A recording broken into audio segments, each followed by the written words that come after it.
Okay, hello everyone. Today's lecture and seminar from Professor Jenny Kim, beautiful name, Jenny, Macau University of Science and Technology. The agenda and topic today is tourism in 2030 agenda, just 5 years ahead of us.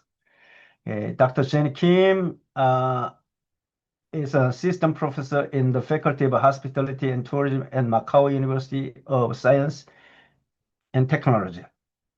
Acronym we call MUST, M-U-S-T, MUST. Her research interests including sustainability, innovation, marketing, and consumer behavior in hospitality and tourism. She has a strong focus on contemporary issue. Her extensive industry experience enhances innovative nature of her research. Her papers has been published in various top-tier journals, and she was recently recognized among top 2% of researchers in leisure, hospitality, and tourism elsewhere Stanford University. Wow, it's great achievement. Congratulations. And she is a member of the editorial board of multiple journals, including International Journal of Tourism Research. Okay. And also you will be a member of a Journal of Smart Tourism. Okay, here you go. Stage goes to you, and you can start off your presentation. Thank you, Okay, Dr. thank you. Please let me share my Oh, slide. excuse me, I can't hear you very clearly. Okay, is it better now? Let me. Something strange. When I talked to you just the previous time, the voice is very clear and sounds well. Now it's something very weak and small. No, no, Is it better? no, no. No. Okay. Let's see. Okay, can you come close to the hello? Well, let me just use. It's better.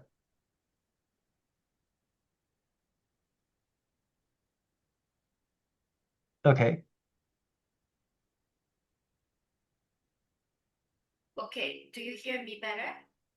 I don't think so. I don't know why, but But anyway, we can hear you. Okay, Oh, it's better. it's better. Yes, yes. Okay, don't know why, but Good. I will also try to speak. Good. Now it's very good. Okay, super. Okay. Thank you. Super. Let me share my slides. Mhm.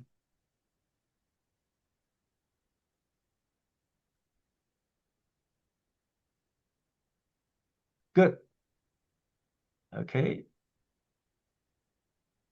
Please make very good. Well done. Okay, thank you. Uh, Well, good morning, everyone. First of all, thank you for having me this morning, and I'm so grateful to meet you online.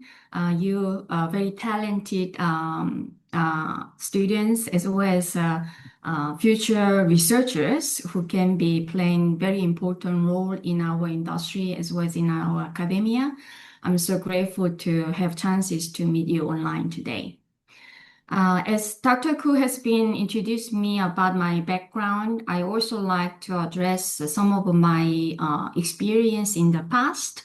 So let me move to the next slide, which can actually introducing myself. Just a second, let me just put this one. Oh. What the hell? Switzerland, the US, China, Korea, Macau. Yeah.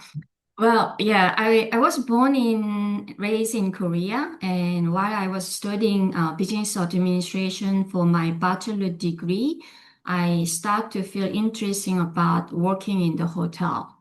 So after I graduated university in Korea, I went to Switzerland and attended one of a hotel school. And during that time, it was not only about learning knowledge about the hotel industry, but I also happened to have experience participating the internship programs in two hotels in Switzerland. So the first hotel I experienced was the Movenpick, which is belong to Accor now. And the second hotel I experienced was the one of a boutique hotel in Nyon, which I happened to had a great experience working with people from the different countries and also experiencing different social events and food and beverage cultural differences. After that, I went to United States and I was working at Marriott Hotel, one of the hotel in nearby Chicago, and I was working in the rooms division. So, as some of you also have experience working in the hotel in the past or studying about the departments in the hotel, I was doing roles in the front desk and working in the concierge and executive lounge. And I also has been working as night audit, so I had gained practical knowledge how the hotels are running through 24 hours and 7 days a week. After that, I moved to China. I actually didn't really mean to stay in China for a long time, but I happened to be in China like about 8 years in total. Uh, the, Oh, the ni main hao. Yeah, yeah, I know that you are also studying Chinese, and yeah, so grateful to learn about your interests about China. In China was that time actually in China was having a lot of rapid developments, which is including the hotel industry and tourism sector. So one remarkable events while I was in China was the holding the Olympic in Beijing.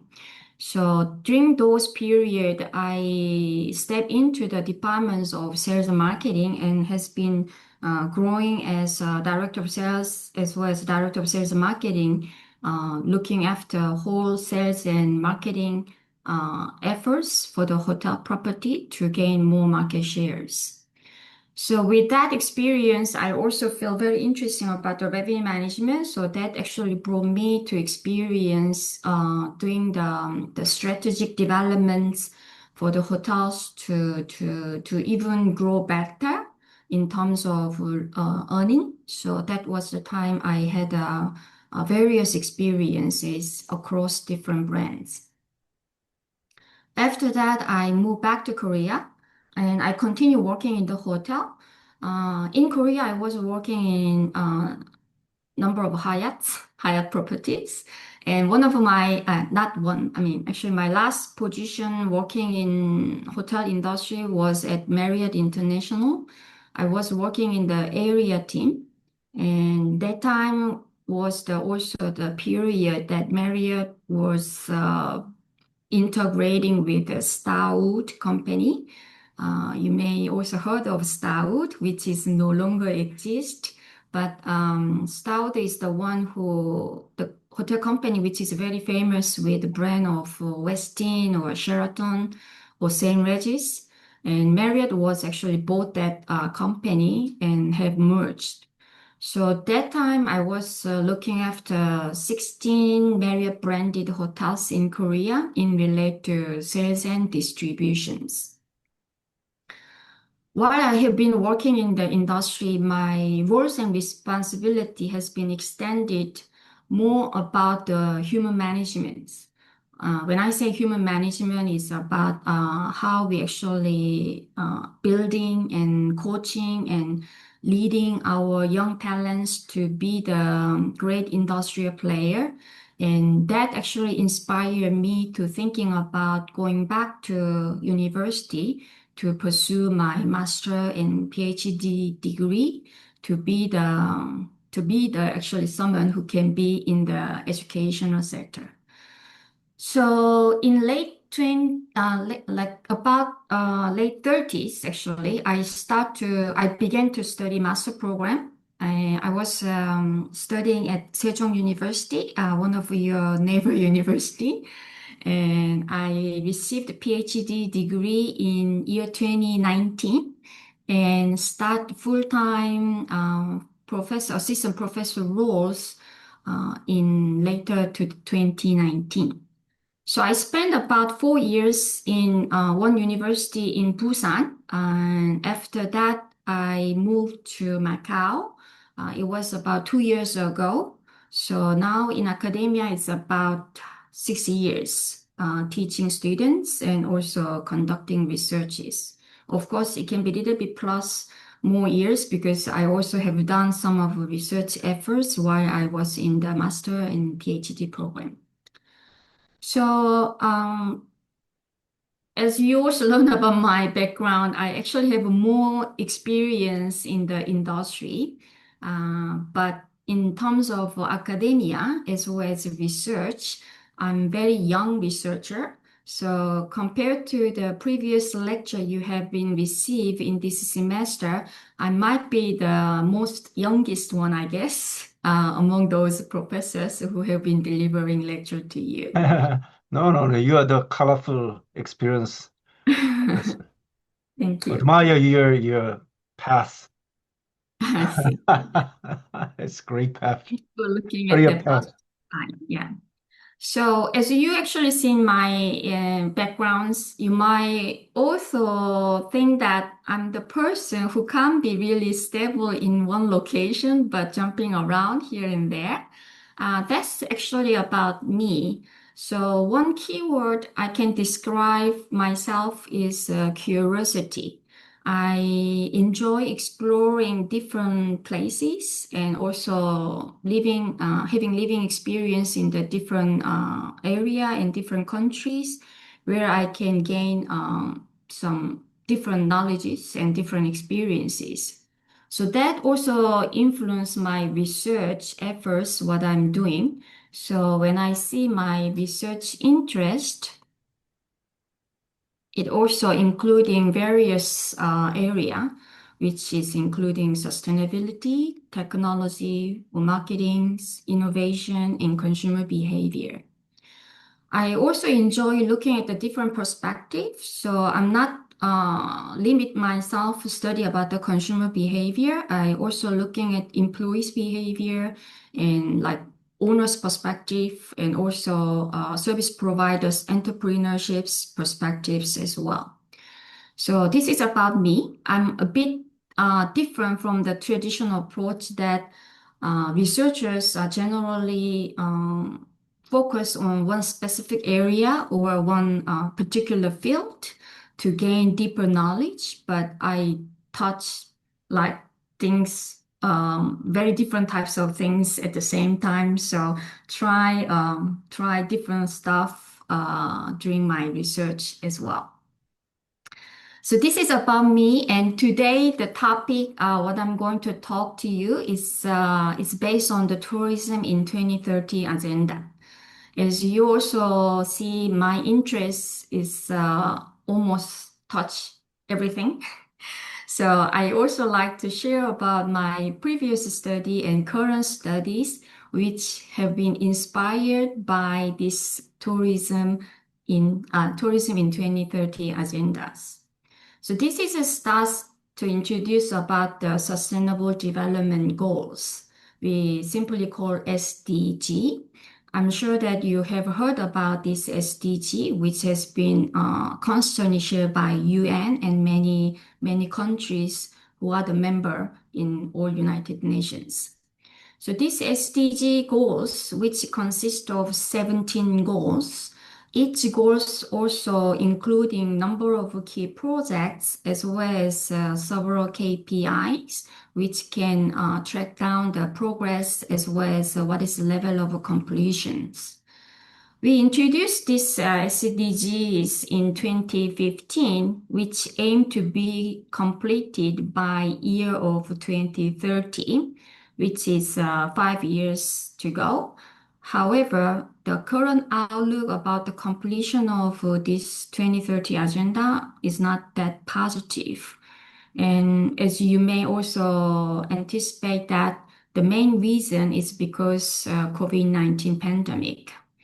So many goals are actually behind, and we do not really have a good outlook how much, what percentage we will be able to complete these goals.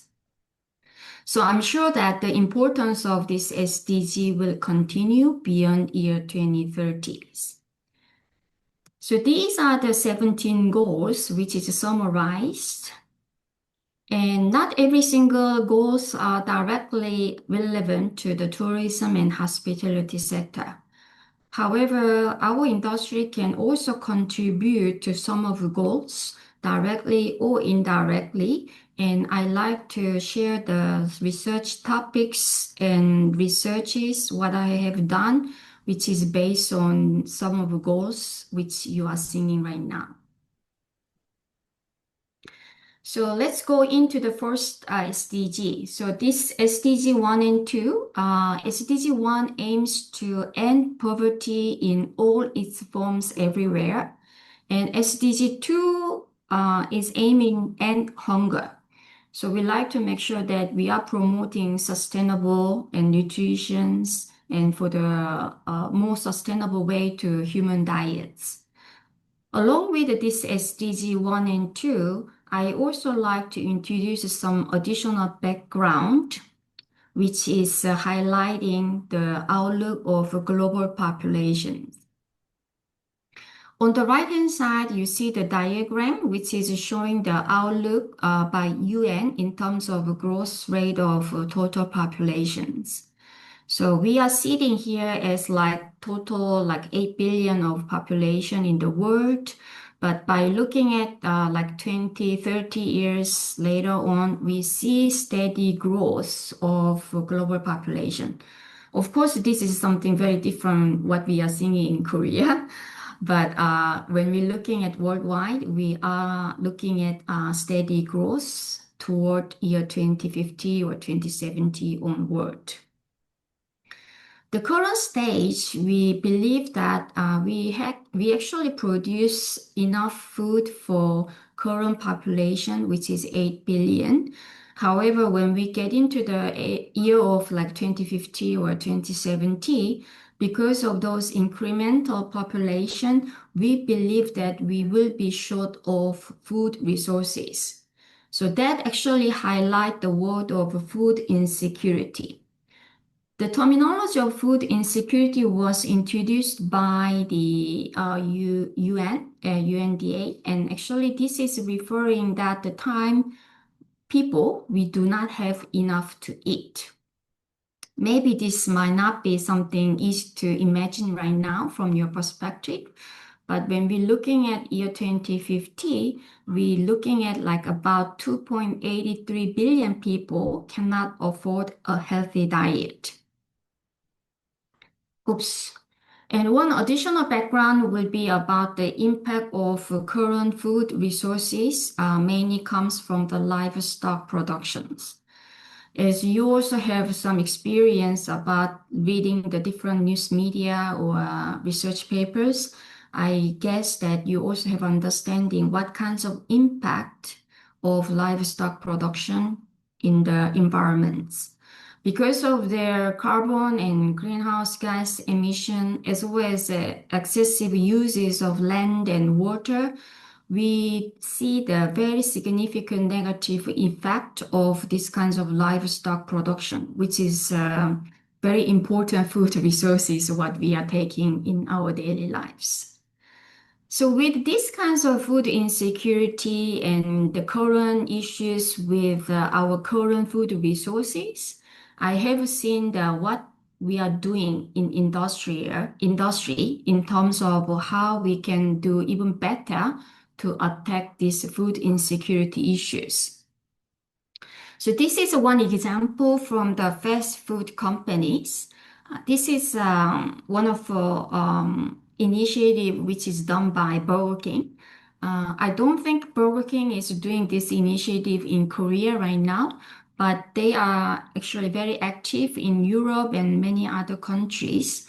They try to minimize the use of livestock production, so they also try to fulfill the demand of vegetarians, which are growing in the current age. So they create the Burger King, not the Burger King. So they are using the more environmental friendly food ingredients to make these kinds of burger, and they are actually creating all the menus based on these kinds of environmental friendly food resources. And another example comes from this little photo I captured from online. This dish is actually made by pumpkin, as you can see. And there are also very unusual food ingredient in this plate. I'm not sure whether you can recognize it or not. Whether you recognize it or not, this pumpkin dish is also having the ingredients from edible insects. So edible insect was drawing a lot of attentions as a superfood in these days. I will introduce more in details why we consider insects as something like we consider as very valuable as future food, which can help for our food insecurity. So by looking at these kinds of innovation in the food industry and restaurant industry, as a researcher, I also was thinking what I can do about this. I actually tried to think about how consumers perceive these kinds of initiatives, which is done by industry players. So this was the study. I was working with some other researchers together to study about the consumers' perception and their adoption behavior toward one of the initiatives done by food restaurant industries, which is edible insect restaurants. Mm. Professor Kim, before Yes. we go, I would like to ask about that previous slide, which is a green burger. Okay. Mm-hmm. Um, the slogan SDG, and the quite popular and quite familiar to all of the world, and even restaurant and company and food company even they provide this kind of a pro-environment or eco-friendly product to the consumers, and showing that they pretend to uh, be a good pro-environmental company. And another kind of we say green, uh, like a I just think what the brainwash, you know, a greenwashing effect. Do you understand what I'm saying? So Mm-hmm. it's a lot of they showing that their positive image of green image, but actually it's not so effective to the world or consumers. So what do you think about that greenwashing effect? Thank you for your question. I actually looking at things two sides. There are always some positive effect Mm, as well as some negative effects. Even when we're talking about like ESG, for example, we see there are no single companies. There are actually every single company they do something about ESG. And even in the hotel or tourism companies, they even create the departments who only focus on the ESG efforts, and they are producing the report how much they have done in related to ESG task. mm, And that probably can be seen as kinds of like the one what you mentioned about like greenwashing. However, I also believe that we also need to looking at the positive sides of these initiatives. Maybe some companies they try to pretend themselves to be taking some roles in these kinds of social issues or environmental issues. But instead of being criticizing about their initiative, I also like to claim that we also need to look at the positive angle by appreciating their initiative, which can also making have a bit of baby step in their company's practices in terms of how they can actually develop their roles and responsibility in these kinds of issues. So I agree with you. There are some sorts of greenwashing issues in the industries, but probably I try to put it more of a positive perspective on their initiatives and uh, not really criticizing and putting it as a greenwashing Mm, effect. mm. Okay, thank you. Yeah, that's probably my own opinions, but Mm, surely we can debate and probably can further make further mm, discussions. mm, So yeah, with that, so this was actually a study I have done, and this study was also inspired by looking at one of a restaurant in Korea. While I was conducting this study, there was actually one restaurant called Papillon's Kitchen in Gangnam. They opened a restaurant with the concept of eatable insect dishes. So that time, a lot of media attention was made on this restaurant because many media was talking about good impact of these kinds of innovation, which can be helping for environment as well as also helping for human nutrition. However, eventually this restaurant closed the door. Why? I believe that the people were not really ready to try these kinds of restaurants at that time. If this restaurant open now in the age of 2025, I'm not sure how much they can be successful, but that kinds of innovation and failure of that innovation in Korea, that actually inspired me to study about this topic. So in this study, just for you to get more idea about the edible insects, I also like to share with you about how valuable of those edible insects for human diet. In terms of nutrition value, if we're talking about like mealworms or crickets, if we compare their nutrition value, which including like omega-3 or vitamins or healthy fats, they are super better than current livestock. And at the same time, they also contribute a lot in terms of environments. Why?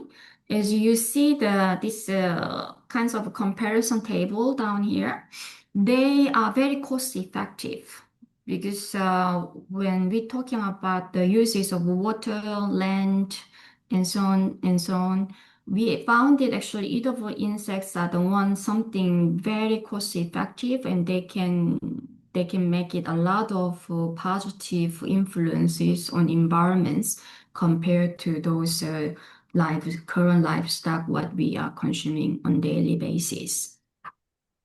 So with this background, I'm sure that you also agree that we probably need to really think good about these kinds of new food ingredients and try to buy these kinds of food ingredients and visit these kinds of restaurant where they can sell these kinds of food products. So this was the actually research framework we built along with this study topic. So we use two theory. One is a theory of blended behavior, and the other one is a norm activation theory. As students in master and PhD program, I'm sure that you also study a lot of theories in social science. And I guess probably I do not really need to explain each theory, but this research framework was built by combining these two theory by considering the important triggers that can push consumers to increase their intention to visit such restaurants.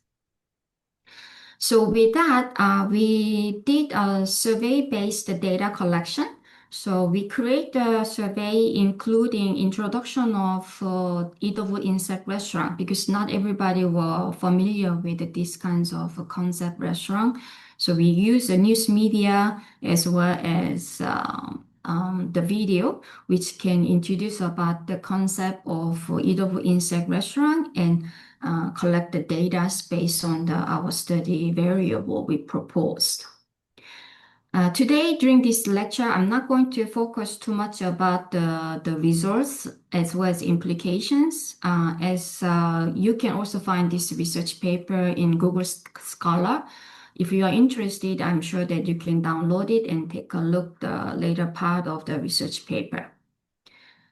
So what else we can do about this SDG 1 and 2? I'm sure that there are many other initiatives done by industry, and as a researcher, I'm sure that we can also tackle those new innovations, how these kinds of things are perceived by consumers, and how we can even encourage our customers to consume these kinds of food items to help our food insecurity in near future. So one of the example is like upcycled food.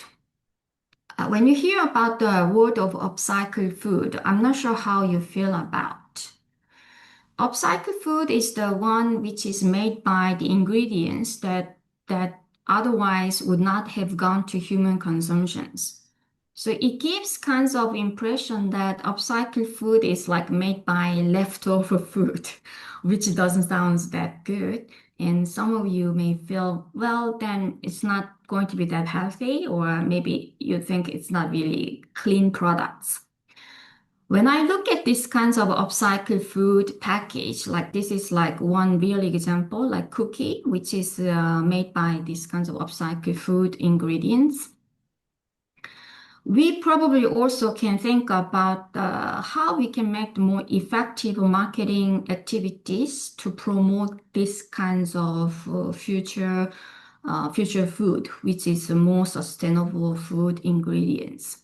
So when we're talking about the package, or when we're talking about the advertisements, what kinds of appealing messages, whether we should appeal about the environmental issues, what we are experiencing, whether we really should talking about food insecurity, whether we really should talking about more of imaginary effect by doing the advertisement, all these kinds of things can be the research topic. So I'm sure that as a young generation like you, I'm sure you see more and more newly introduced initiatives by the industry. I hope you also build some kinds of a curiosity and try to do some kinds of contribution to study about the consumer's perception toward these kinds of new products and innovations. And another angle in terms of SDG 1 and 2 will be looking at the food waste management. Food waste management include food waste tracking and prevention, even recycling and food waste disposal. So in this area, I'm sure that you can also think about your study topic related to study about how we can actually even better doing these kinds of food waste management while we're doing the food preparation. Also, from the customer's perspective, how we can actually make the more effective inducement for consumers to reduce their food waste while they are dining in the restaurants. So even talking about the different food serving style, you probably can think about what kinds of effect of food waste in terms of when we are preparing the buffet style or like set menu, like in fine dining restaurants. So food serving style also can make some differences in terms of food waste. And unfortunately, I didn't study about that. And I'm sure that if any of you have interest about the food waste and how we can do even better of these kinds of management, I guess this can be also one of your study topic in future. So then I will move to SDG 3. SDG 3 is about well-being. Well-being is the one of like buzzword since we have gone through COVID-19. So we talk a lot about well-being and wellness, and people also looking at healthy life and also like work and life balances to improve their wellness in their daily lives. Sorry, did I miss any comments? No, no, no. Okay. Okay. So I was actually looking at the one of significant demand during the COVID-19 in terms of hotel staycations. Hotel staycation in Korea was not something new during COVID-19, but if we're looking at the different location in different countries, we found actually a dramatic increase of staycation demands in the hotels. Of course, you understand why, because people just try to get some way how they can actually improve their well-being during this COVID-19 pandemic period.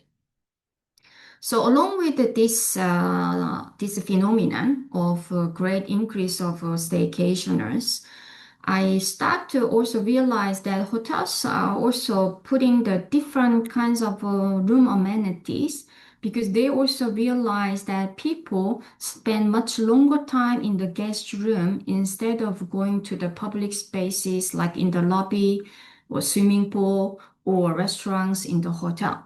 They stay in the hotel, but most of time they are actually staying in the guest room because they also afraid to be with other strangers in the hotel due to the worries about those infections.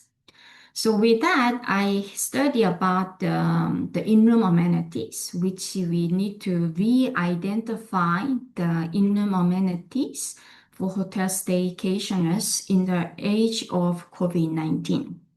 So this study was done with three sub-studies, three small studies. So first, we actually tried to newly identify what is dimensions of in-room amenities in the hotel for the hotel staycationers. And second study was focused on looking at how we are doing well in terms of those in-room amenities based on the customer's perspective in relate to the importance versus the performances. And the last study was done to examine how the performance of in-room amenities can influence customers' well-being and their future intentions. So in this study, the first study, in order to re-identify the dimension of in-room amenities, we conducted interviews, the focus group interviews, and have proposed this number of dimensions as a new dimension for the hotel staycationers during the COVID-19. And with that, we conducted importance performance analysis, IPA analysis. This is actually one of the easy analysis you can also manage. You can also do it on Excel. So Excel, not like SPSS or Amos or Smart PRS. So this is something very easy thing you can manage. So IPA is actually easy strategies we can do because that actually clearly identify the different quadrants which highlight where we should concentrate more and where we can actually remove our current efforts and resources or investment and which may not be really perceived very important by our consumers. So by looking at this IPA analysis, we use those in-room amenities put into this IPA grid by estimating consumers' importance assessment as well as performance assessment after their stay in the hotel. So with this diagram, you probably also can identify what are the amenities are the one which draw more attentions during the COVID-19 and for those hotel staycationers. So for example, if you're looking at here on the left-hand upper side here, bathtub was the one actually nominated as the one in quadrant of concentrate here. Because the survey we made to the hotel staycationers are the one who stay in the 4-star rated or the 5-star rated hotels. And as you also know, there are many 4-star rated hotels. They actually get rid of bathtub, but utilizing only the shower booths in their toilets and the guest rooms. This is actually most popular trend in the 4-star rated hotels because that is the one actually they can reduce their operating costs as well as their investment when they build the hotels. However, hotel staycationers are the one who actually pampering themselves and spend much more longer time in the guest room.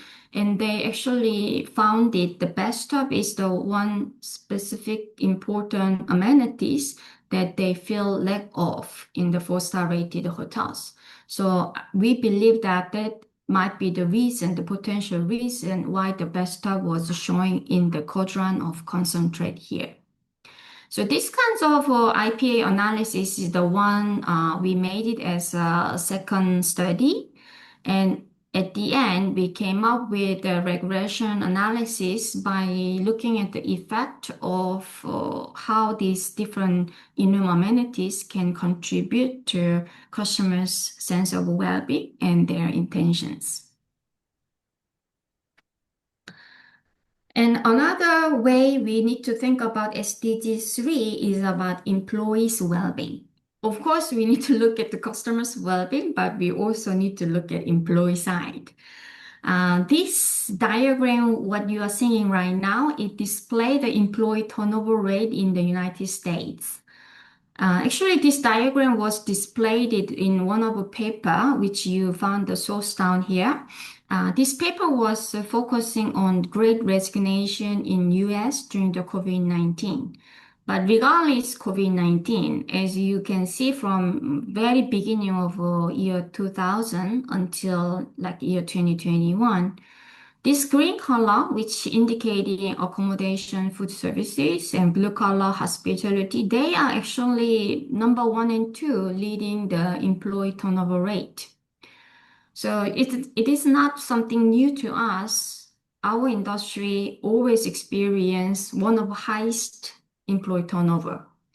So with that, I have been studying about the survival determinants of flight attendants in multinational airlines. So this study was based on the job embeddedness theory, which is suggesting the employee's decision whether they like to remain in their job or not, that is shaped by both workplace and broader social factors. So this theory is actually highlighting the importance of retention is influenced by on-job factor as well as off-job factor. So in this perspective, the theory actually included links, fit, sacrifice as important elements to evaluate on-job as well as off-job elements, which can be very important determinants of survivals of employee. So with that, we use the survival analysis to estimate what is the survival period of flight attendants in multi-international airlines. Survival analysis is the techniques which actually used a lot in the medical field. So that actually determine how long it takes for certain instance to occur. So if I'm making some example, when individual found it the cancer, how long it takes this cancer be cured, or whether person eventually ended up like end of their lives. So it actually estimating the period how people can survive to have a certain instance to. So these kinds of analysis not done well and frequently in social science, but we see gradually there are studies and scholars have adapting these kinds of analysis to the social science. So we're taking this new approach in terms of methodologies to study about the survival determinants for the flight attendants. So with that, we adopted a number of factors which link to job embeddedness theory. So we categorize the personal factors and organizational and environmental factors, which can be including both on-job as well as off-job elements. And we estimated the survival duration for the flight attendants. As you see on the right-hand side, the most steepest decline when you're looking at the survival probability, it actually occurs in the fourth year of their employments. And the median value of survival, it actually ended up as like 8 years time. So these kinds of survival pattern for the flight attendants can also provide a lot of implication for the industry people, whether like when they get into the period of like third or fourth years of employment, maybe industry should do some extra motivations for the people can have a little longer retentions than the current retentions which have been found in our study. So along with this survival analysis, we also used the other analysis uh, doing the regression depends on the different factors. So we also made a comparison how the survival pattern is changed between the married employee versus a single employee, well, who has a higher education or lower educations, extra and extra. So this study is actually under revision right now. So I'm sure that maybe in future, if you have interesting about this kinds of topic, you can also refer to the paper, which potentially will be published in the later stage.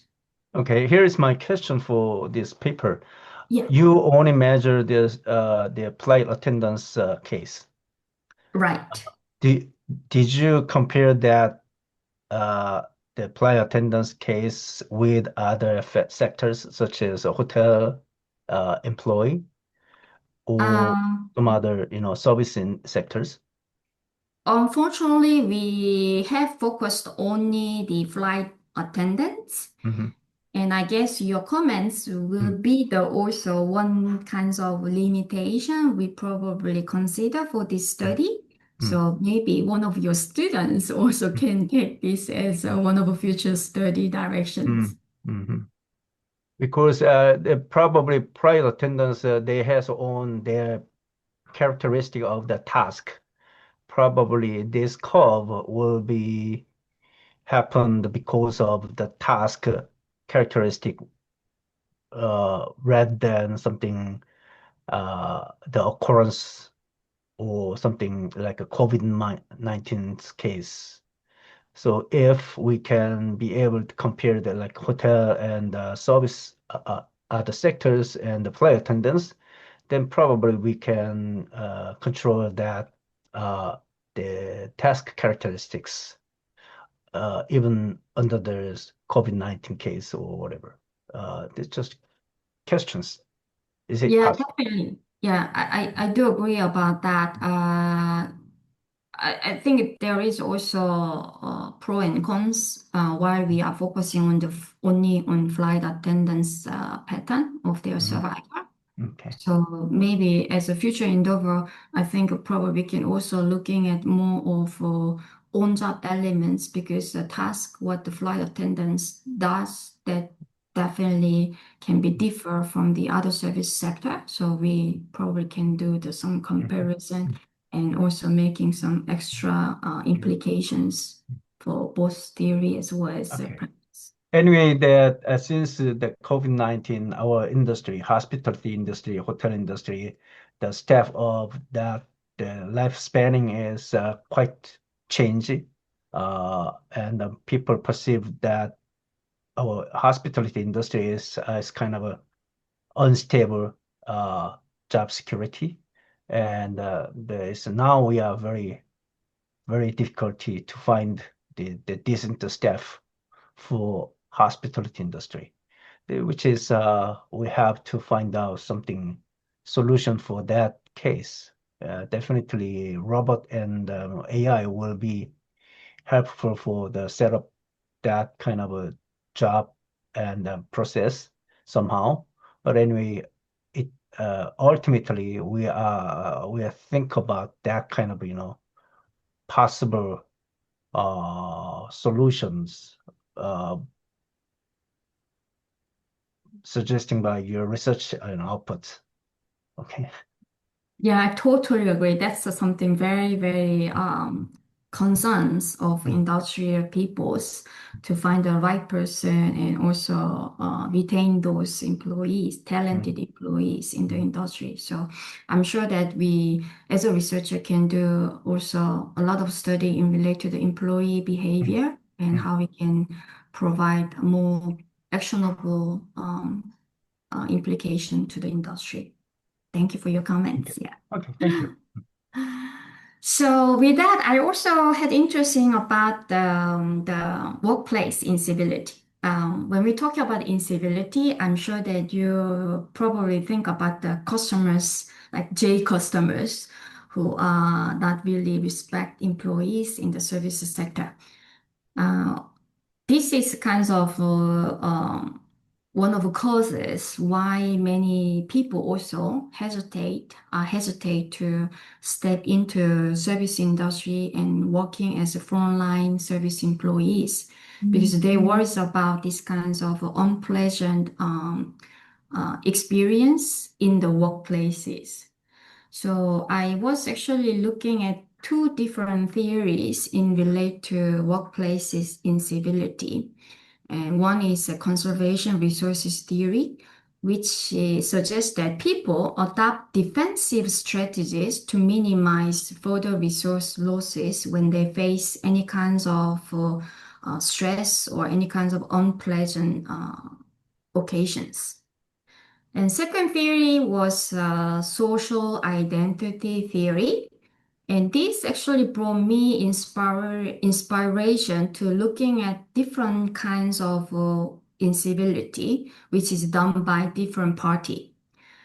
When I was working in the industry, even though many employee, when they leave the company, they also come up with the different excuses why they decide to leave because they also feel afraid to talk about why they really decide to leave. But eventually, we all know that many employee, they decide to leave the company because they don't like boss. They do not like their colleagues. They just simply do not like people they work with. So these kinds of my own practical experience also inspire me to think about workplace incivility by looking at two different parties. So one is done by internal customer who we consider as employee. And on the other hand, we also have external customer who we say normally like customers. And when we're looking at the internal customer, like who are the supervisors or colleagues or subordinates, from time to time, we also experience incivility, which is done by these kinds of internal consumers.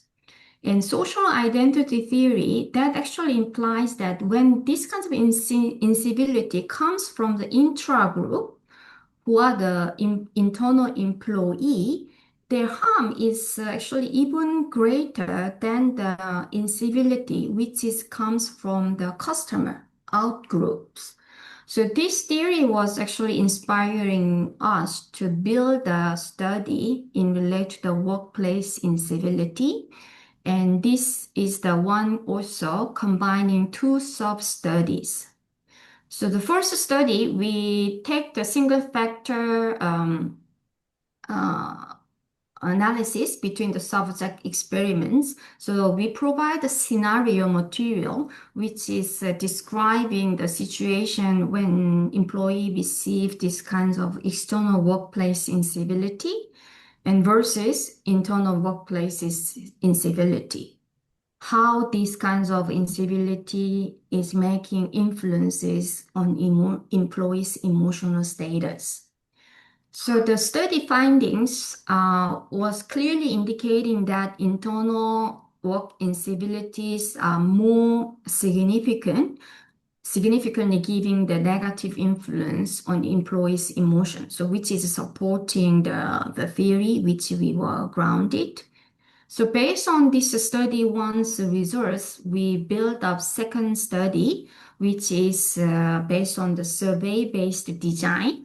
We tried to categorizing different work incivility, even further break down internal customer incivility into supervisor and same level colleagues and subordinate as well as external customer incivility. So we categorized these incivilities based on the different party and make the examination how their influence are different on employees' emotional status as well as their behavior and intentions. So this was actually a study research framework we built based on the study 1 and 2. And yeah, this study is also not completed yet. We finished data analysis and we are doing the final review in terms of how we can actually further improve the manuscript, the quality of the manuscript. So we'll be soon to submit to one of the journal. So this is also another example related to SDG 3. While we're looking at different stakeholders, this study was motivated by looking at both sides, so customers as well as employee. While Dr. Koo just mentioned about the technology, which can also helping for our shortfall of human capital in our service sector, this study was focused on the collaborative value co-creation in the technology-driven service setting. We all understand the advantages of embracing those novel technology in our service sector, but we also need to acknowledge that because of those technology, the roles and responsibility of customers as well as employee has been also changed. So in that background, this research was built looking at both angles from the employee's perspective and customer's perspective, and how these two different stakeholders can work together to increase their value co-creation and how their behavioral intentions can be built based on these kinds of value co-creation activities. So this study was the one we actually already published in the one of the journals. So I'm sure that you can also download it from the Google Scholar to review the results and more implication details. So about the well-being and wellness of SDG 3, what else we can study? This is also my suggestion. I think we can study a lot more about the senior members' well-being and wellness.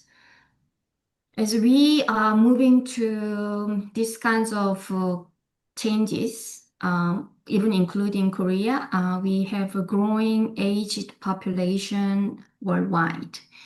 And we see a lot more senior members and also the proportion of senior members as well as their activities are getting very significant in current society. So I'm sure that you can also tackle how our research can contribute to help improve the well-being and wellness of seniors. Of course, it can be related to tourism activities as well as hospitality activities. And I will also share my current research related to seniors in the next slide. And one more attention I want to bring is immigrants. Again, when Dr. Koo also mentioned about the shortage of employee in our service sector, I also learned a lot from the industry players. They like even Korea. When you're looking at employees working in the housekeeping departments, or engineering department, like back of the house. There are many employees who are actually not Korean, who are from the other countries like Uzbekistan or coming from the different countries and working as a housekeeper and any other back of the house the work because they probably not really fluent in speaking in Korean. So they generally located in the back of the house to do those tasks and roles for hotel operations. So we also see more and more immigrants in Korea as well as other countries. So I guess this can be the one area as a researcher we can also tackle how we can improve more harmonious environments, including immigrants in our industry. So going back to the senior community, this is one study I'm currently working on. I'm doing the data collection right now to estimate this research structural model and testing the hypothesis. So this study was based on subject to senior citizens who are over 60 years old.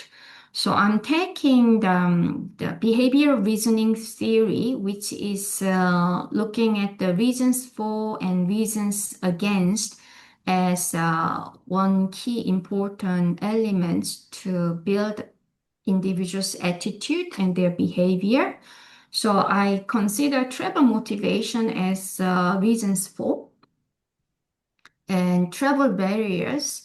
Maybe some of the senior members, they may feel the barriers because of their interpersonal skill.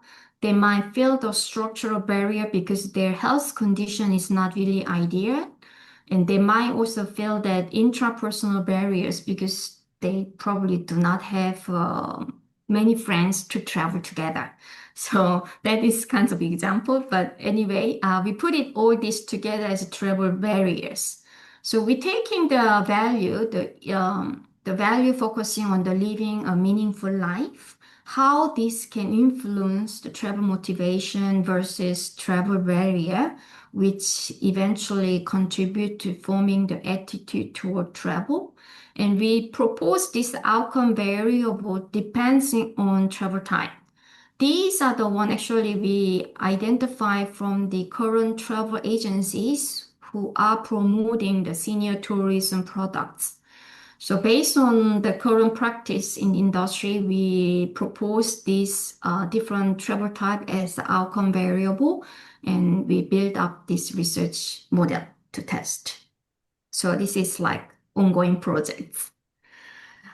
And second ongoing project is about looking at the occupation-driven migrants in the tourism sector. As I explained about myself and my background, I got to Macau because I got a job at this university. So I'm the one actually who representing occupation-driven migrants. And I'm sure that you also see many employee in tourism sector who are migrants and occupation-driven migrants, like those expatriates who are working in the hotel and tourism sector. So I was looking at even like taking me as an example, uh, what is my behavior and how my behavior in Macau is affected. So I was looking at the dual perspective, looking at one side for my work behavior and work settlement, and the other side talking about my life here in Macau. So based on the CQ, the cultural intelligence, which comes with the four dimensions, on the left-hand side, the yellow color, actually it presents the work perspective, how these kinds of CQ can make the influence on work adjustments, because work environments here in Macau in this university is very different what I have been experienced in Korea and how these kinds of adjustment in workplace can make the influence on sense of belonging to the company, which can promote my citizenship behavior in my university. So same mechanism also apply for my life, living environments in Macau. So I look at how the CQ can make the influence on my life adjustment here in Macau, where I see a lot of cultural differences and different lifestyle, and how this can influence my sense of belonging to the community and what kinds of my citizenship behavior will be built based on these kinds of sense of belonging. So looking at these two different perspective in work and life, I try to also find a way how we can improve well-being of occupation-driven migrants in the tourism sector. And I believe this is also very relevant to Macau because while I looking at many integrated resort here in Macau, there are almost 18% of their employees are occupation-driven migrants. So I'm sure that my study, once I finish, this study results also can generate more practical implication for industry players. Okay, here's my question for you. Yes. Um, the migration issue is quite important at this moment in Korea. Um, but you are mentioning about your life in Macau, and you are experience actually balancedly work adjustment and life adjustment in Macau. But your role and your status quite a high level class in the society. That means quite positive side of migrant issue. However, migrant issue in the hospitality sector, actually, a lot of people at low tier level, uh, errand, something janitors, something, support in the restaurant. And here in Korea, people coming from northern China, they are bilingual speaker with Koreans, and then they usually a little bit upper level of organizational status. And however, and something people from Vietnam, they are next level and something. So at the perspective of organizational hierarchical uh, structure or architecture, probably migrant issue is quite different from each level of layers. And their life adjustment and work adjustment are also quite different from each layer of that social structure. So in this case, I think you should something generalization of this, social hierarchical structure in hospitality sectors, especially. And also migration is sometimes including two sides. One side is a legal migration and another side is illegal migration. And some of people are illegal status, also quite number of people involved in the hospitality sector. I don't know how much it is, but anyway, they do. So probably the migration issue, including uh, illegal and the legal, portion of that migration issue into the hospitality sector. That's my just curiosity. I don't know very well about this issue, but out of my mind. Um, uh, yeah, yes. What do you think?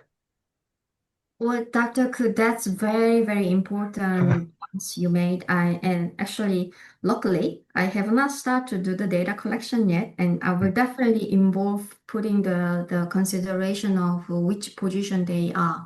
Mhm. I I agree that those hierarchy and what kinds of roles they are do, I think probably also have a different effect. So I will definitely uh, make the consideration based on the positions where they are belonging to. In Mhm. terms of legal issue, yeah, I buy your idea and I also agree with your points. I think to have a snowball sampling when we do mm, the data collection.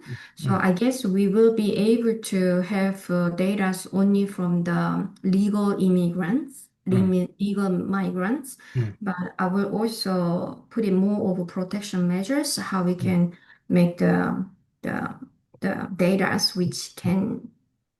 which also make the consideration between the legal migrants versus illegal ones. Yeah. Well, good. I mean, I think this is also a great opportunity for me mm. to improve my research plan. Thank you. Yeah, but just my pop-up idea for you after listening your presentation. The migration issue in our industry, especially hospitality industry in Korea. Hospitality, we are mentioning hospitality industry, we say just the hotel and restaurant. But actually, hotel and restaurant, it is, but it's not belonging to only hotel and restaurant. But we are moving into for the senior level, like well-being and the healthcare and they take care of the senior period of the lifetime. So a lot of their step demand uh, for for supporting those kind of area. So we're moving from the hospitality, such as a hotel and restaurant, to the more well-being side of our society. Definitely, that area is probably something different from our own original hospitality. So like a courtiers, art tourism, social virtue is quite, related to the well-being dimension, and Mhm. people look forward to receiving courtiers, art tourism, and social virtues from the supplier who providing the well-trained staff. However, that step probably immigrant from the what northern the China or especially the Vietnam, they are quite well fit to Korean culture and the Korean people. So probably that kind of issue is quite good for the making programs and policy for Korean government. Mm. Uh, I think it's a very timely, necessary issue for initiating the Korean government to. We have to think about that officially programming, educate them, the hospitality staff for our Korean citizens, especially senior citizens. Mhm. Very good comments. Yes. Mhm, Yeah. Yeah. So this is actually one initiative I make for this area, but as you also mentioned that I think we still have many area we have not touched well, and mhm, there are also many ways we can further develop different researches mhm, to give some more important mhm, messages to the society. mhm, mhm. Yes, I think so. Okay, then I will move to SDG 10, SDG 10, not SPG 10, SDG 10. SDG 10 aims to reduce inequality within and among countries. So this SDG is talking about the disparity, and they have a lot of focuses about the gender as well as the disabilities. So in this SDG 10, I like to introduce the accessible tourism to draw your attention. Sometimes we call this is like inclusive tourism. Accessible tourism is the one try to aiming our tourism to inclusive all people, and when we say all people, these are including all those social minority groups in our community who are traveling with the children and people with disabilities and the senior member, what we also have been talked about in the previous topic. So along with this accessible tourism, I also developing one of a paper for studying about the people with disability. In this study, I putting more focus on the people with a disability in terms of physical disability. I do not dare to attack mental disability, which I probably need more experience in the research, how I can tackle better for this kinds of category of disability. But I like to challenge myself to study about how we are doing our role in terms of accessible tourism to involve people with disability in the tourism sector. So this is also ongoing paper which I am studying right now, so has not been published. So I'm actually planning to have two studies in this projects. So study one and two is based on the current meta stereotype. Stereotype is the one like how, like for example, if I'm the one disabled people, then how I see how other generation or how other people are looking at disabled people. A meta stereotype is the one talking about the stereotype about the stereotype. So looking at disabled people, how they perceive the other people will see the disabled people, what kinds of perception they have.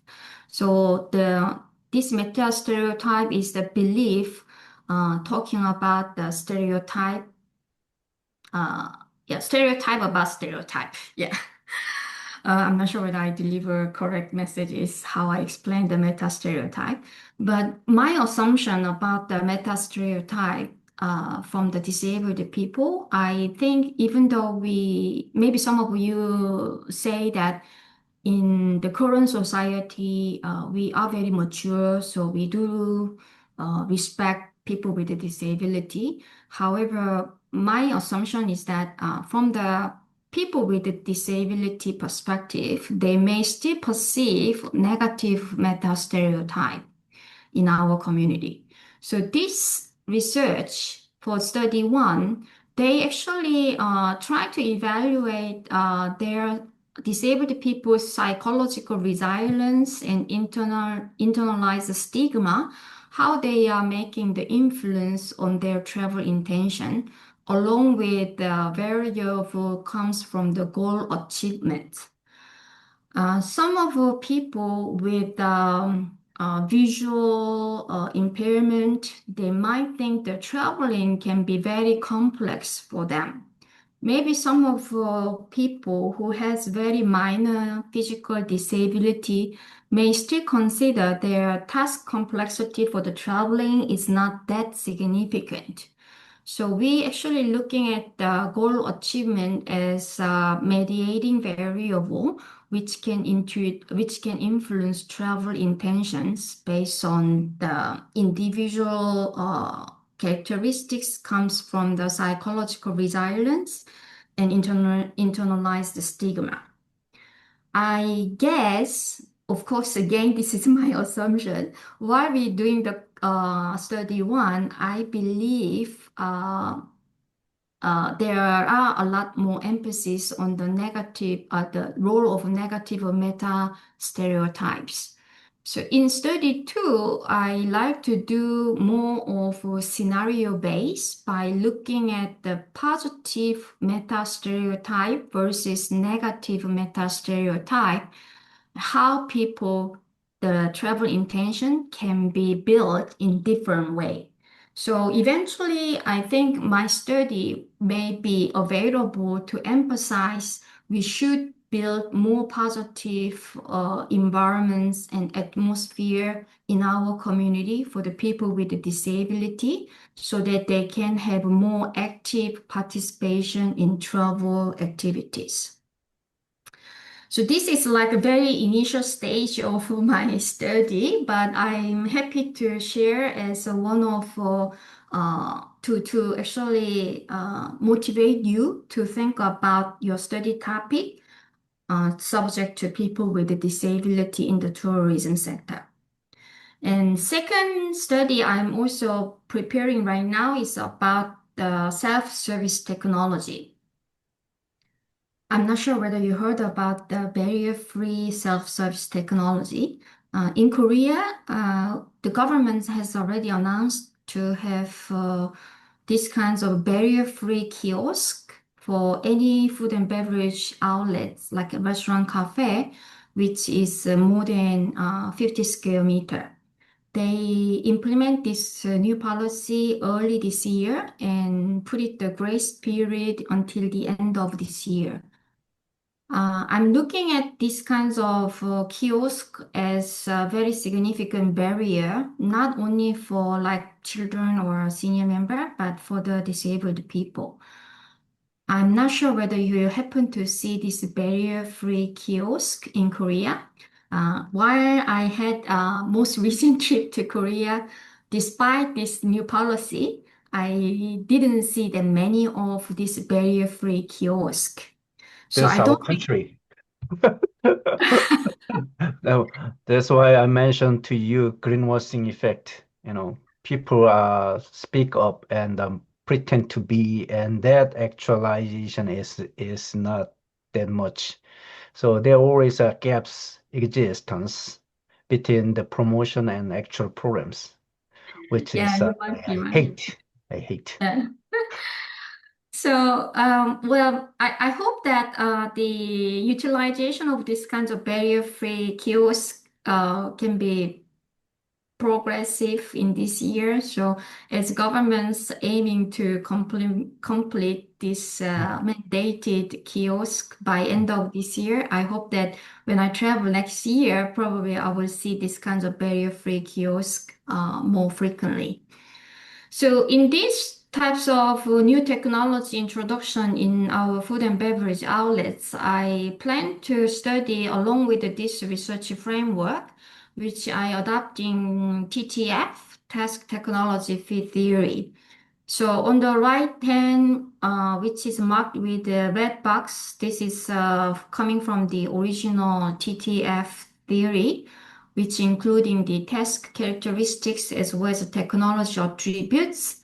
I also incorporate with the user traits because disabled people may have different characteristics in terms of these kinds of technological adoption.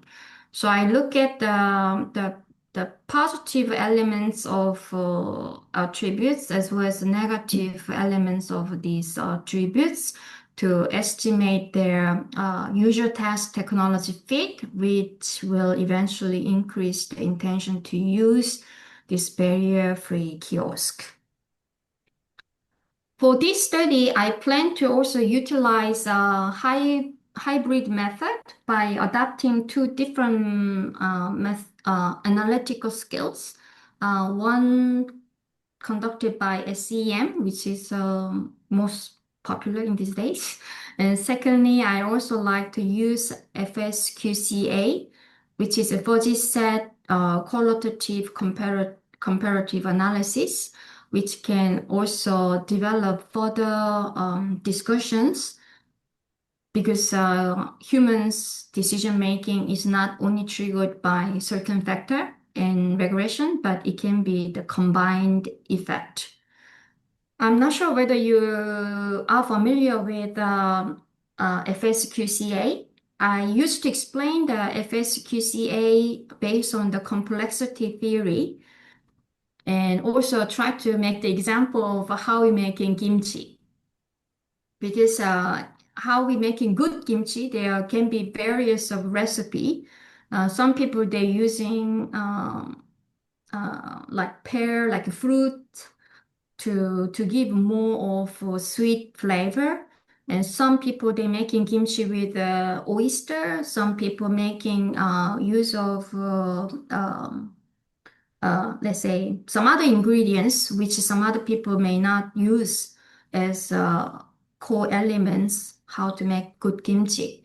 So making good kimchi, there can be variety of ways, and there are also interplay between those different food ingredients. So when I'm looking at the people's behavior, their intention can be built by certain factor, but we also need to acknowledge their interplay and their combined effect. So that is the reason why I also like to use FSQCA when I evaluate disabled people's intention, how they are building their intention based on these different types of elements in their user as well as task and technology. So this will be also one of my future research I will be working on. So what else about the SDG 10 in terms of these kinds of accessible tourism as well as making the balance about the inequality? We can also think about from the employee's perspective. In Korea, as well as other many countries, they also having the quota system. So every company they are mandated to hire people with disabilities. That is also the way they support the social issues. Whether you say this is part of greenwashing or not, well, yeah, I don't want to argue about that at the moment. But anyway, we can also talking about and studying about how we can improve how we can actually make the balances about these kinds of social minority groups in our community. And also gender balance, it always making continuous debates. And we can also think about the different social minorities in our countries as well as in different part of the world. So when we're talking about this DEI, diversity, equity, and inclusion, I know in United States right now it's a bit going the other way, but I'm sure this is still worthy to improve. And I'm sure as a researcher, you can also study which relate to how we can make the contribution to improve these DEI dimensions. Okay, next is SDG 12. I might be a little bit behind of time, but yeah, let me try to speed up. So SDG 12 is talking about ensuring sustainable consumption and productions. So SDG 12 is talking both from the service provider's perspective as well as the consumer's perspective. So in this SDG 12, oh, sorry. Yeah, I also like to share the current phenomenon in the tourism sector, which is not really pleasant. There are many media reports highlighting about misbehavior of tourists, which do not respect local culture or heritage or environments and local residents' lifestyles. So these kinds of news medias keep highlighting about the negative influence of tourist misbehavior and how we can actually even do something to avoid such behaviors to make sure that we are doing the sustainable development in tourism industry. So along with this background, I built one research which is including two studies. Many current study about these kinds of tourist misbehavior, they study a lot about the impact of these kinds of tourist behavior, and some study that explore the why people are doing these kinds of behavior. So those studies have focused a lot about the tourists themselves, how their psychology is, how their motivation doing these kinds of misbehavior. So in our study, I was putting the trigger points from the external sources, which can be created by negative destination attributes, which will bend individuals' moral disengagement. So along with this influence of the experience, which is not positive in the destination, they probably will increase the moral disengagement of tourists that makes the people to have these kinds of misbehavior. So by having the study one, we also motivated to conduct the study two to examine the downstream effect of these kinds of misbehavior. So in this study, we also categorized this misbehavior into legal issue and economical issue and environmental and social cultural issues. And we tested how these kinds of tourist misbehavior will make the influence on residents, how they build the xenophobia or the emotional solidarity, which will influence their behavior intentions. So this paper has been submitted to one of the journal and it's under review. So I'm sure that maybe in future you can also refer to this paper if you like to build your study in terms of these kinds of phenomena. And another area I like to draw your attention is about the animal-based tourism. Whether you experience this kinds of animal-based tourism, I was the one also happened to see like elephant show and also riding the different animals in which can be very unique and unusual experience I can have through the traveling. With these kinds of animal-related tourism, we also need to think about animal welfare, how tourists as individuals, we also respect animals' well-being and their and also protecting animal ethics. So based on this current animal-based tourism environments, I was building the research framework, looking at the impact of what industry is doing about this animal-based tourism and how tourists can build their cognition and emotions based on these external activities and how their behaviors will be affected by having these kinds of norm built up through those organizational strategies to reduce animal abuse and the media coverage, which constantly bring the attention how people are doing something wrong to the animals in tourism sector. So this paper was also published in one of the journals. So if you have interest in about animal-based tourism, I'm sure that you can also download it and read this through. And in SDG 12, I also like to bring the one thing related to Macau and maybe some also in Korea because Korea is also getting more popular in terms of integrated resorts. We talk about the suppliers and service providers' perspective, how we can be even more responsible in doing the operation in business management. In casino as a facility of like gaming and these kinds of one types of uh, uh, facility which can create the negative addiction. We are looking at integrated resort and casino companies should have more responsible management due to their impact of these kinds of their nature of the businesses. So along with that, we also talk a lot about responsible gaming. So company, even though their nature is to drive their revenue, they also need to looking at the ways how they can be the responsible service providers to build these kinds of responsible gaming atmosphere and environments for the consumers. So this is the book chapter I wrote recently.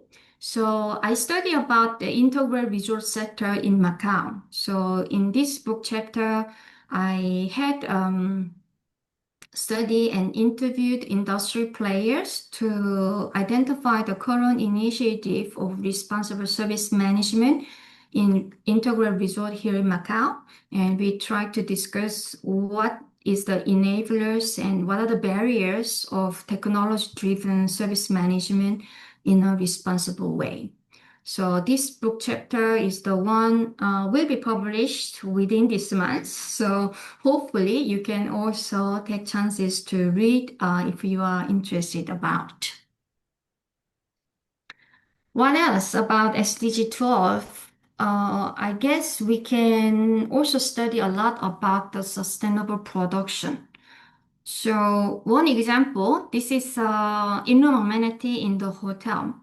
And in Korea, as a government initiatives, hotels are not able to use these kinds of mini bottles of like a shower room, shower amenities, but they should place with the dispensers, which can be more environmentally friendly way to place amenities.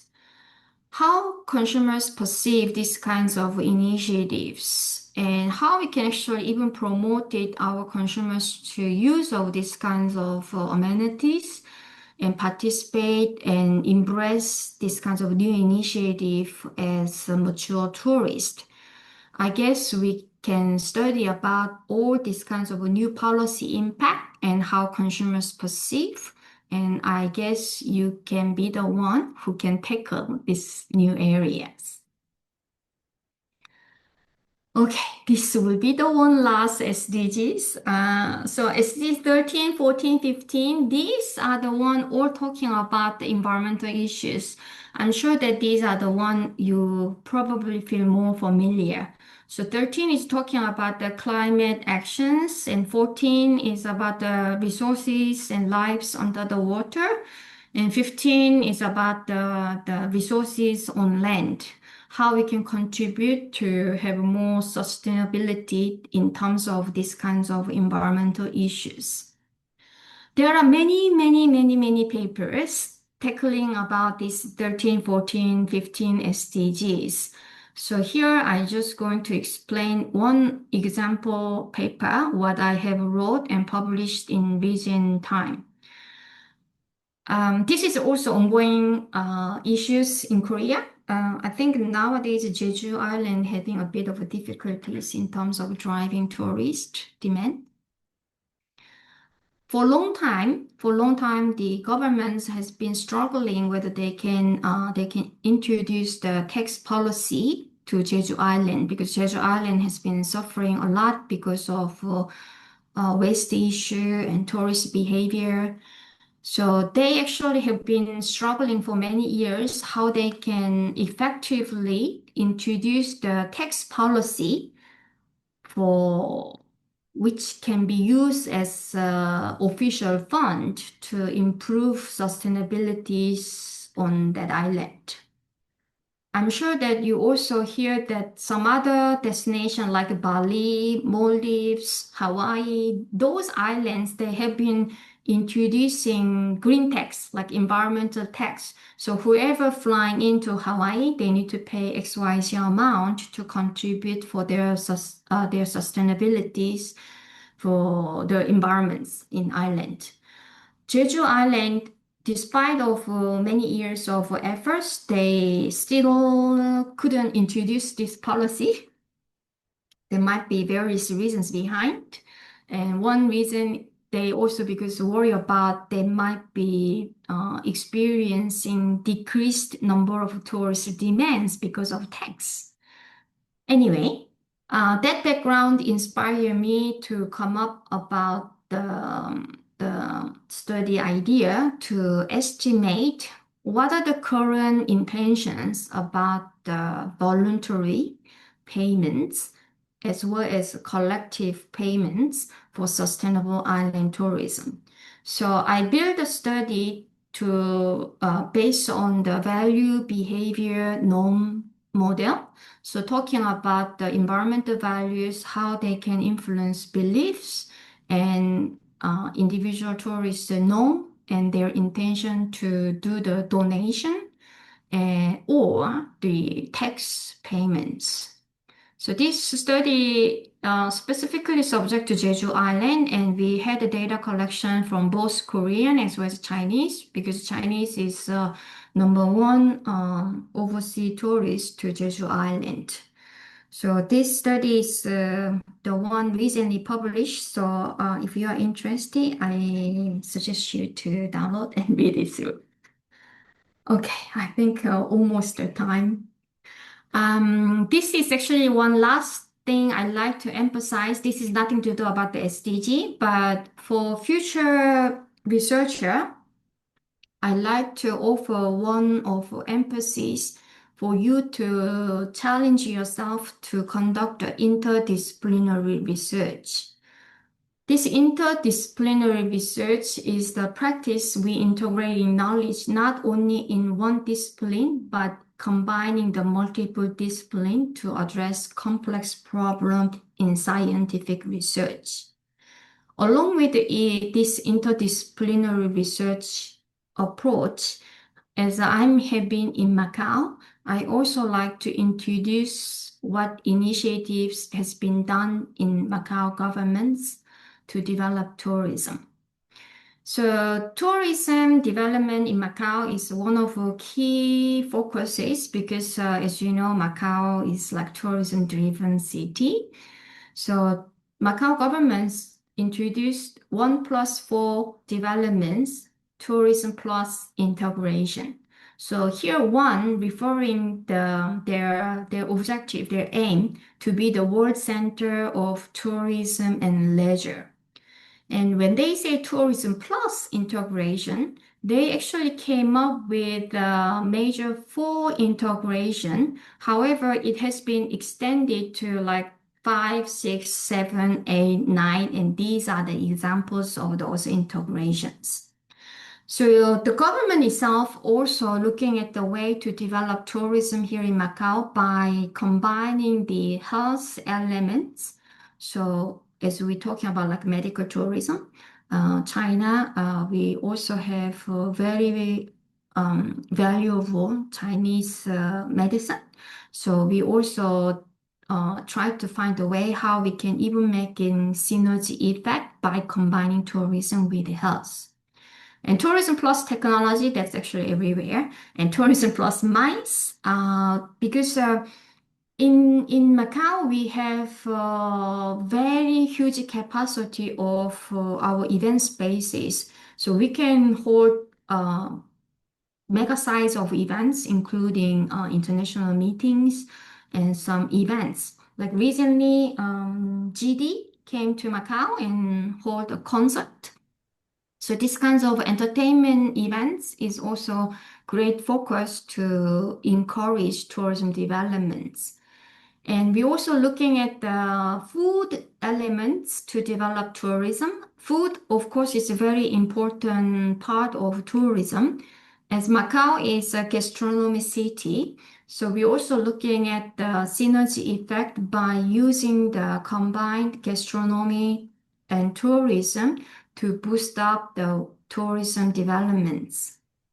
So why I'm talking about this government initiative to develop tourism, I think this is also the reason why we should think about the interdisciplinary research, because this will be the future of tourism, not only about Macau, but I think this is a trend for every tourism destinations to find more attractive elements which can enhance tourism activity.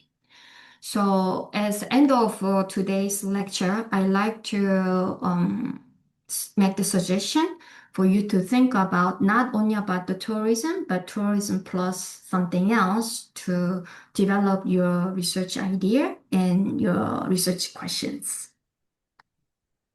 Well, good. Very good. Wow. Yeah, so this is, I don't think I spent too much time for No, no, delivering no, it's one-way good. Good. direction Great. lecture, but I'm I'm happy to have a happy question. Yeah. to listen your presentation, and I'm happy to see your ongoing project and a lot of different topics and theory you introduced, and it's really helpful for our students. They are just the beginning of a researcher and master degree students and PhD degree students. Your presentation definitely will helpful and will inspiring them to how to do research. Students any have a question for her? Okay. If not, let me ask her first, probably after me. Um, you introduced a very good research performance and ongoing project. I'm just wondering, okay, the your research context is quite very enhanced based on the previous theory, such as TPB or the other well-established theory. I know that is quite a good research model, but even though probably these days a lot of the top tier journal editors and top tier journal reviewers demand us to something new, something different, something data driven, research rather than structuration modeling. Structuration modeling is still parsimonious and still strong method for proving the cause and result. But through my experience, the structuration modeling is not so fancy anymore. So, what do you think about that? My opinion about your research method. Second, you have been uh, doing simultaneously very different topics, whatever. Is it uh, any difficulty to follow those kind of a wide range of topics uh, at the same time? That's the second question. Okay. Okay, answering your first question, I think that is the reason I constantly get rejection from TM.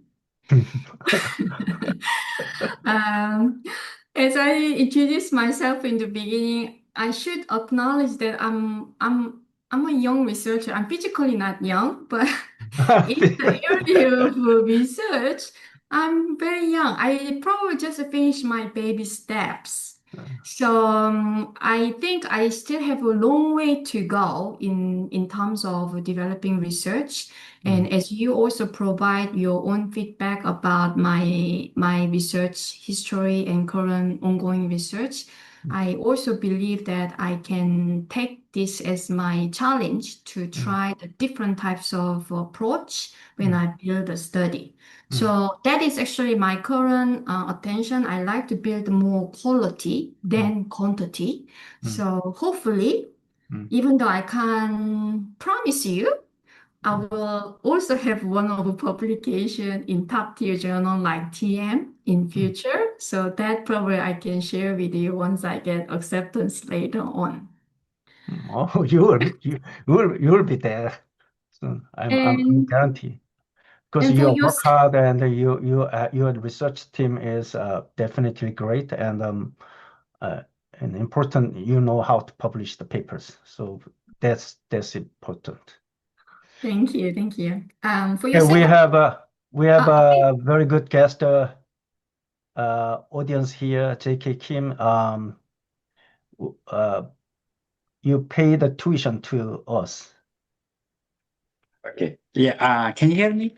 Yes, Yes, yes. yes, I can. Yeah. Yeah. Yeah. First of all, let me introduce myself. My name is Jungkook Kim. I am work at Texas and A&M University.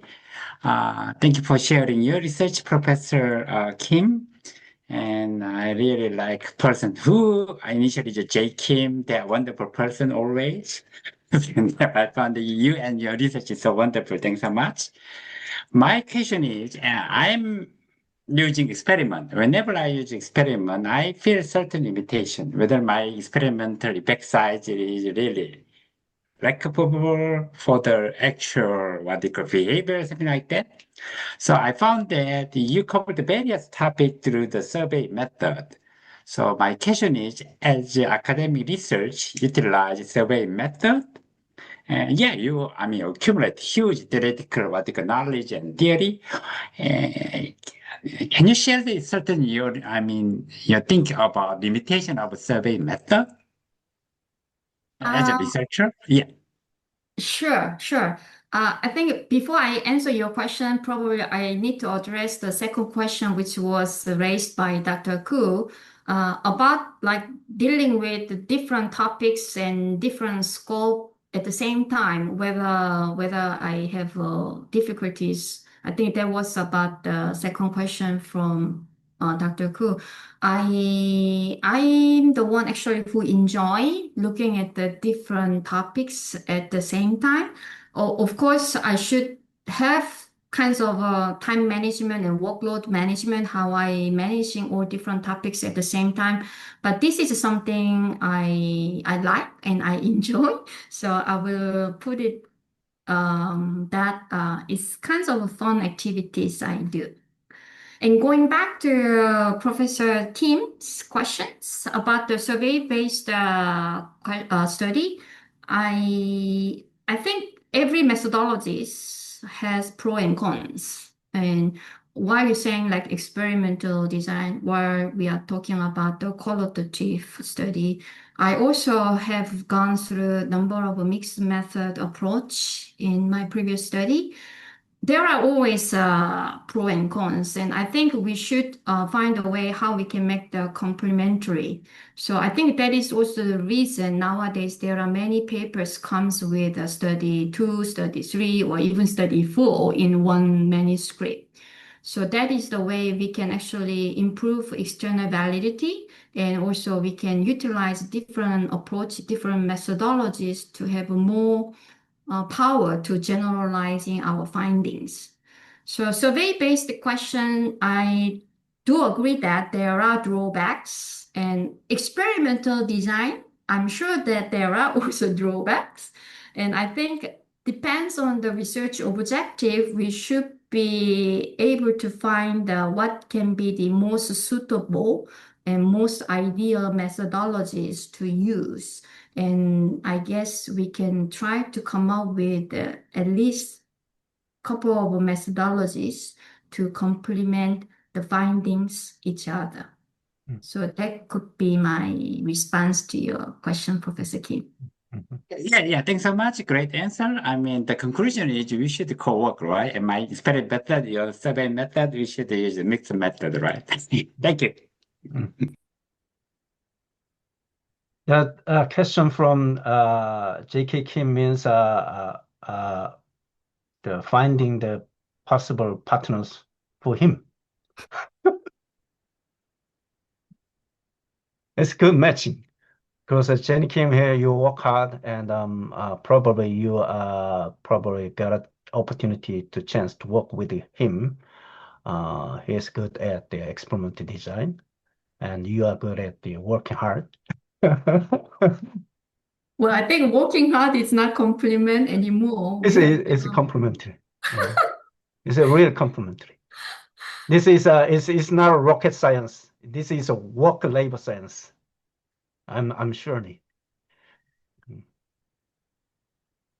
Any questions from students?